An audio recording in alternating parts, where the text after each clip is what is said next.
ಸ್ನೇಹಿತರೆ ನಮಸ್ಕಾರ. Blog with Hemant ಸಪ್ಪಾಜೆ ಕಾರ್ಯಕ್ರಮಕ್ಕೆ ಸ್ವಾಗತ. ಈಶ್ವರ್ ಮಲ್ಪೆ ಅವರ ಸಂದರ್ಶನವನ್ನು ಮಾಡಿದ್ವಿ. ಸರಣಿ ಸಂದರ್ಶನಗಳ ಮೂಲಕ ಇಡೀ ರಾಜ್ಯದ ಮಾಧ್ಯಮಗಳು ಮಲ್ಪೆ ಹತ್ತ ಬಂದು ನಮ್ಮ ಸಂದರ್ಶನ ಆದ ಬಳಿಕ ಇಲ್ಲೇ ಈಶ್ವರ್ ಮಲ್ಪೆ ಅವರು ಕೂಡ ಇದ್ದಾರೆ. ಈಶ್ವರ್ ಮಲ್ಪೆ ಅವರು ಇನ್ನೊಂದು ವಿಚಾರಕ್ಕೆ ಈಗ ಸದ್ದು ಮಾಡ್ತಾ ಇರುವಂಥದ್ದು, ನಮ್ಮ ಕಾರ್ಯಾಚರಣೆ ಎಲ್ಲ ಆದ ಬಳಿಕ ಒಂದಷ್ಟು ಮಾಧ್ಯಮಗಳಲ್ಲಿ ಬರ್ತಾ ಇದೆ, ಕೇರಳದ ಮಾಧ್ಯಮಗಳಲ್ಲಿ ಒಂದಷ್ಟು ಈಶ್ವರ್ ಮಲ್ಪೆ ಅವರು ಬಗ್ಗೆ ಒಂದಷ್ಟು ಚರ್ಚೆಗಳು ನಡೀತಾ ಇದ್ದಾವೆ. ಈಶ್ವರ್ ಮಲ್ಪೆ ಅವರೇ, ನಾವು ಆ ಪ್ರಶ್ನೆಯನ್ನು ಕೇಳೋ ಮೊದಲು ನಿಮಗೂ ಗೊತ್ತು ಅದು ಏನು ವಿಚಾರ ಅಂತೇಳಿ. ನಿಮಗೆ ಅದರ ಬಗ್ಗೆ ಏನಾದ್ರು ಹೇಳಬೇಕು ಅಂತಿದ್ರೆ ಒಂದು ವೇದಿಕೆ ಹೇಳ್ಬೋದು. ಖಂಡಿತವಾಗಿಯೂ ನಮ್ಮ ಕರ್ನಾಟಕದ ಎಲ್ಲ ಜನರಿಗೆ ವಂದಿಸ್ತಾ, ಹಾಗೆ ಎಲ್ಲ ನಮ್ಮ ಭಾರತ ದೇಶದ ಕೇರಳ ಆಗಲಿ ಎಲ್ಲರಿಗೂ ಸಹ ನಾನು ಹೃದಯಪೂರ್ವಕವಾಗಿ ಕೃತಜ್ಞತೆ ಸಲ್ಲಿಸ್ತಿದ್ದೀನಿ. ಏನಂದರೆ ನಿಮ್ಗೆ ಗೊತ್ತಿದ್ದ ವಿಷಯನೇ, ನಾವು ಈಗ ಎಲ್ಲ ಕಡೆ ಸುಮಾರು ಒಂದು 20 ವರ್ಷದಿಂದ ನಾನು ಈ ಕಾರ್ಯಾಚರಣೆ ಮಾಡ್ತಾಯಿದ್ದೀನಿ. ಎಲ್ಲಿ ಸಹ ನನಗೊಂದು ಬ್ಯಾಡ್ ನೇಮ್ ಎಲ್ಲೂ ಬರಲಿಲ್ಲ, ಒಳ್ಳೆ ಕೆಲಸ ಮಾಡ್ತೇನೆ. ಆದರೆ ನಾನು ಅದರ ಬಗ್ಗೆ ಯಾವುದೂ ಚಿಂತೆ ಮಾಡಿಲ್ಲ, ಹೆಸರು ಹಾಳಾಗಲಿ ಏನಾಗಲಿ ಯಾವುದಕ್ಕೆ. ಆದರೆ ಮೊನ್ನೆ ನಾವೀಗ ಇಲ್ಲಿ ಶಿರೂರು ಭಾಗದಲ್ಲಿ ಹೋಗಿದ್ದೇವೆ. ಒಂದು 72 ದಿನದ ಕಾರ್ಯಾಚರಣೆಯಲ್ಲಿ ಸುಮಾರು 18 ದಿನ ಕಾರ್ಯಾಚರಣೆ ಇರ್ಬೋದು. ಅದರಲ್ಲಿ 3 ಕಾರ್ಯಾಚರಣೆ ಆಗಿದೆ. 1ನೇ ಹಂತ ಆಗಿದೆ, 2ನೇ ಹಂತ ಆಗಿದೆ, 3ನೇ ಹಂತ ಆಗಿದೆ. ಆದರೆ ಆ 3 ಕಾರ್ಯಾಚರಣೆಯಲ್ಲಿ ಈಗ 3 ದೇಹಗಳಲ್ಲಿ ಅರ್ಜುನ್ ದೇಹ ಸಿಕ್ಕಿದೆ. ಅದೊಂದು ಒಳ್ಳೆ ಸಂತೋಷ ವಿಷಯ, ಕೇರಳದವರು ಸಹ ದುಃಖದ ವಿಷಯ, ಅದು ಸಹ ಗೊತ್ತು. ಆದರೆ ದುಃಖ ಇದೆ, ನಮಗೆ ಸಹ ದುಃಖ ಇದೆ. ಆದರೆ ಒಳ್ಳೆಯ ರೀತಿಯಲ್ಲಿ ಆ ಕಾರ್ಯಾಚರಣೆ ನಡೆದಿದೆ ಅಂತ ಹೇಳಲಿಕ್ಕೆ ನಾನು ಇಷ್ಟಪಡ್ತೇನೆ. ಮತ್ತು ಈಗ ಕಾರ್ಯಾಚರಣೆಯ ವೇಳೆ ಒಂದು ಮಾತು, ನಾನು ಇಂಗ್ಲೀಷದೊಂದು ವೆಬ್ಸೈಟ್ ನೋಡ್ತಾ ಇದ್ದೆ, ಅದರಲ್ಲಿ ಒಂದು ವರ್ಡ್ ಇತ್ತು, ನನಗೆ ಭಾಳ ಬೇಜಾರಾಯಿತು. ಒಬ್ಬ ಕನ್ನಡಿಗನಾಗಿ, ನಾನೊಬ್ಬ ನಿಮ್ಮ ಅಭಿಮಾನಿಯಾಗಿ ನನಗೆ ಬೇಜಾರಾಯಿತು. ಏನು ಅಂತ ಹೇಳಿದರೆ, ಈಶ್ವರ್ ಮಲ್ಪೆ ಅವರ ಯೂಟ್ಯೂಬ್ ವ್ಯೂಸಿಗೆ ಬಳಸ್ಕೊಳ್ಳಾಯಿತು ಅರ್ಜುನ್ನ ಒಂದು ವಿಚಾರವನ್ನು ಅಂತ. ಏನು ಹೇಳ್ತೀರಿ ಇದರ ಬಗ್ಗೆ?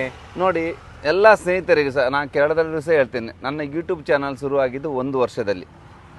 ನನ್ನ ಸೇವೆ ಸುಮಾರು ಒಂದು 20 ವರ್ಷದಿಂದ ಮಾಡ್ತಾಯಿದ್ದೆ. ಯಾಕೆಂದರೆ ಯೂಟ್ಯೂಬಲ್ಲಿ ನನಗೆ ಏನು ಬರಬೇಕಂತ ಏನಿಲ್ಲ. ಆದರೆ ಈಗೀಗ ನನಗೆ ವಯಸ್ಸಾಗ್ತಾ ಬಂತು, ಸುಮಾರು 49 ವರ್ಷ ಆಯಿತು. ನನ್ನ ಮನೆಯಲ್ಲಿ ಸಹ 2 ದಿವ್ಯಾಂಗರು ಮಕ್ಕಳಿದ್ದಾರೆ, ಹೆಂಡತಿ ಇದ್ದಾರೆ.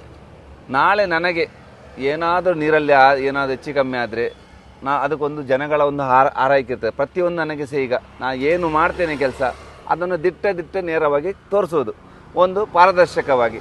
ಎರಡನೇದಾಗಿ ಆ ನನ್ನ ಯೂಟ್ಯೂಬ್ ಚಾನಲ್ ಇರೋದು ಯಾವುದಕ್ಕಂದರೆ ಜನಗಳಿಗೆ ಇನ್ನಷ್ಟು ರೀಚ್ ಆಗಲಿ. ಏನಂದರೆ ಇಲ್ಲಿ ಮಾಡುವ ಉಚಿತ ಸೇವೆ.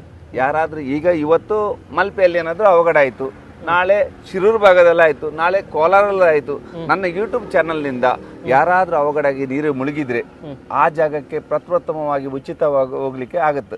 ಅವಾಗ ಅವರು ಯೂಟ್ಯೂಬ್ ನೋಡ್ತಾರೆ, ಈಶ್ವರ್ ಮಲ್ಪೆ ಅವರ ಯೂಟ್ಯೂಬ್ ಉಂಟು, ಅವರು ಮುಳುಗಿ ತೆಗಿತಾರೆ. ಯಾಕಂದ್ರೆ ನನ್ನ ಹತ್ರ ಒಂದು ಸ್ಕೂಬಾ ಡೈವಿಂಗ್ ಇದೆ, ನನ್ನ ಟೀಮ್ ಇದೆ.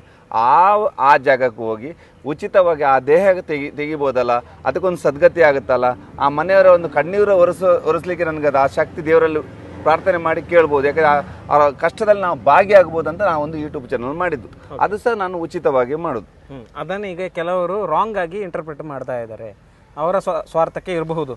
ಆದರೆ ನನಗೆ ಬೇಜಾರಾಗಿದೆ ಅಂತ ಹೇಳಿದರೆ, ನಮ್ಮ ಕನ್ನಡದವರು, ನಮ್ಮ ತುಳುನಾಡಿನ ವ್ಯಕ್ತಿ, ಹೆಮ್ಮೆಯ ಜನ, ಮಲ್ಪೆಯ ಒಬ್ಬ ಮುತ್ತು ಅಂತ ಹೇಳ್ತಾರೆ, ನಮ್ಮ ಕಮೆಂಟ್ ಬಾಕ್ಸ್ ಅಲ್ಲಿ ಹಾಕಿದ್ರು ಮಲ್ಪೆಯ ಮುತ್ತು ಅಂತ ಹಾಕಿ. ನೋಡಿ, ಅದು ನನ್ನ ಒಂದು ಅಭಿಮಾನಿ ದೇವರುಗಳು ಹಾಕಿದ್ದು. ನಾನು ನೋಡಿ, ಅಭಿಮಾನಿ ದೇವರುಗಳು ಯಾವತ್ತೂ ನಾನು ಕೈ ಮುಗಿತಾ ಇದ್ದೀನಿ. ಯಾಕೆಂದರೆ ನನ್ನ ಯೂಟ್ಯೂಬ್ ಚಾನಲ್ 100, 100, 200, 1000 ಸಬ್ಸ್ಕ್ರೈಬ್ ಆದಾಗ ಅದರಲ್ಲಿ ಬರುವ ಹಣದಲ್ಲಿ ನನ್ನ ಹತ್ರ 2 ಆಂಬುಲೆನ್ಸ್ಗಳು ಇದೆ. ಅಲ್ಲಿ ನೋಡ್ತಾ ಇದ್ದೀರಿ, ಆ 2 ಆಂಬುಲೆನ್ಸ್ ಉಚಿತವಾಗಿ ಆಗೋದು. ಉಚಿತವಾಗಿ. ಯಾಕೆಂದರೆ ಆಂಬುಲೆನ್ಸ್ ಖರ್ಚು ಅಂದರೆ ನಿಮಗೆ ಗೊತ್ತೇ ಇದೆ, ಒಂದು ಗಾಡಿ ಮೇಂಟೈನ್ ಮಾಡಲಿಕ್ಕೆ ಅಷ್ಟು ಖರ್ಚು ಉಂಟು. ಅದರಲ್ಲಿ ಸಹ 2 ಆಂಬುಲೆನ್ಸ್ ಖರ್ಚು ಎಷ್ಟು ಆಗ್ಬೋದು, ಅದಕ್ಕೆ ಫೀಲ್ ಆಗ್ಬೋದು, ಅದಲ್ಲದೆ ಅದು ಮೇಂಟೆನೆನ್ಸ್ ಖರ್ಚು ಇರ್ಬೋದು, ಟೈರ್ನ ಖರ್ಚು ಇರ್ಬೋದು, ಟ್ಯಾಕ್ಸ್ ಇರ್ಬೋದು, ಇನ್ಸೂರೆನ್ಸ್ ಇರ್ಬೋದು, ಎಲ್ಲ ಇರ್ತದೆ. ಆವಾಗ ಅಷ್ಟೆಲ್ಲ ಖರ್ಚು ನಾನು ಒಬ್ಬ ಏನು ಮಾಡೋದು? ಯಾಕೆಂದ್ರೆ ನನ್ನ ತಂಡದಲ್ಲಿ ನಾನು ಹಣ ಕೇಳೋದಿಲ್ಲ. ಬೇಕಾದ್ರೆ ನನ್ನ 10 ಜನ ತಂಡದಲ್ಲಿ ನೀವು ಹಣ ಕೊಡಿ, ಯಾಕೆಂದರೆ ಅವರೆಲ್ಲ ದಿನಕೂಲಿ, ಅವರು ದಿನಕೂಲಿ ಕೆಲಸ ಮಾಡುವ. ನನ್ನ ಸಹ ಒಂದು ದೊಡ್ಡ ಇದೇನಿಲ್ಲ, ನನ್ನಲ್ಲೂ ಸಹ ಒಂದು ವಾಟರ್ ಟ್ಯಾಂಕ್ ಇದೆ, ಅದರ ಹಣದಲ್ಲಿ ಸಹ ನಾನು ಆಂಬುಲೆನ್ಸ್ ಹಾಕ್ತಿದ್ದೀನಿ. ಈಗ ನಾನು ಮೊನ್ನೆ ಹೇಳಿದಂಗೆ ಯಾರಾದರೂ ಹಣ ಕೊಟ್ಟರೆ ನಾನು ಆಂಬುಲೆನ್ಸ್ ಸೇವೆಗೆ ಹಾಕ್ತೇನೆ. ಅದೇ ರೀತಿ ಯಾರು ಸಹ ತಪ್ಪು ಅಭಿಪ್ರಾಯ ಬೇಡ. ಈಶ್ವರ್ ಮಲ್ಪೆ ಅವರು ಒಂದು ಉಚಿತವಾಗಿ ಮಾಡೋದು. ಯಾಕೆಂದರೆ ನನ್ನ ಒಂದು ವ್ಯಕ್ತಿಗತವಾಗಿ ನನ್ನ ಮನೆಗೋಸ್ಕರ, ಊಟಕ್ಕೋಸ್ಕರ ನಾವು ಮಾಡೋದಲ್ಲ, ಅದು ಜನಗಳಿಗೋಸ್ಕರ. ಜನಗಳಿಗೆ ಏನಾದರೂ ತೊಂದರೆ ಆದರೆ ಆ ಬಂದ ಹಣದಲ್ಲಿ ಆ ಆಂಬುಲೆನ್ಸ್ ಇದಕ್ಕೆ ಆಗ್ತಾಯಿದ್ದೀನಿ. ಅದರಿಂದ ನೀವ್ಯಾರು ತಪ್ಪು ಅಭಿಪ್ರಾಯವನ್ನು ಯಾರು ಮಾಡ್ಕೊಳ್ಬೇಡಿ. ಏನು ಸಿಕ್ಕಿದ್ರೂ ಸಹ ನನ್ನ ಆಂಬುಲೆನ್ಸ್ಗೋಸ್ಕರ ಮಾಡೋದು ಅಷ್ಟೇ, ಆಂಬುಲೆನ್ಸಿಗೋಸ್ಕರ.